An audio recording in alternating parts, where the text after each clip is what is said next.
হাকিম রফি সরকার বন্ধুরা আমার, জঙ্গলে হইলে মঙ্গল কথা মনে রাখবেন। এই একটি গাছ দেখেন আমার হাতে, এটাকে অনেকে বলে থাকেন কুমোরিয়া লত। এই লত গাছের ডুগা কিন্তু খুব কম পাওয়া যায়। এই যে আমি একটা ডুগা আপনাদেরকে দেখাই, দেখেন এই যে ডুগাটা দেখেন, এই গাছের ডুগা নাই বললেই চলে। এই কুমোরিয়া লতে দুর্বলতার জন্য মহা উপকারী, আরও অনেক রোগের উপকার হয়ে থাকে। এই দেখেন ডুগাগুলি, কয়েকটা ডুগা এখানে রয়েছে। এই ডুগাগুলি যদি আপনি সেবন করতে পারেন, দুর্বলতার জন্য মহা উপকার পেয়ে যাবেন। এখন এই কুমড়া লত কীভাবে খাবেন বাকিটা আমার কমেন্টে জেনে নেবেন। উল্টাপাল্টা কেউ ওষুধ খাবেন না।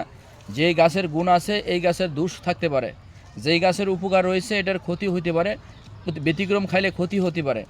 এই কুমড়া গাছের ডুগা আপনি কী করে খাবেন আমার সাথে কমেন্টে যোগাযোগ করে বিস্তারিত জেনে নেবেন। দুর্বলতার জন্য মহা শক্তিশালী হলো এই কুমড়া গাছের ডুগা। যৌন দুর্বলতা, সেক্সুয়ালের সমস্যা, বিভিন্ন সমস্যা থেকে ইনশাল্লাহ এই কুমড়া গাছের ডুগা আপনি বিশাল উপকার হয়ে থাকে। আমি আপনাদেরকে দেখাই দিলাম এই কুমড়া গাছের ডুগা যদি আপনি সেবন করতে পারেন। এখন কেমনে সেবন করবেন আমি বাকিটা বলে দেই। এই গাছটা যেমন দোষ এরকম গুণ থাকতে পারে, যেরকম ভালো এরকম মন্দ থাকতে পারে। প্রত্যেকটা জিনিস খাওয়ার আগে একটু কমেন্টে বিস্তারিত জেনে রাখবেন, তারপরে সেবন করবেন। আল্লাহর নিয়ামত জংলার গাছ, আল্লাহ তাআলা ভালো দিক এবং মন্দ দিক দুটোটা দিয়ে সৃষ্টি করেছেন। এই ডুগাগুলি আগে গরম পানিতে সিদ্ধ করতে বিষমুক্ত রাখার মধ্যে বিষ থাকে, বৃষকিয়া এটা আগে গরম পানিতে সিদ্ধ করে বৃষকিয়া মুক্ত করতে হবে।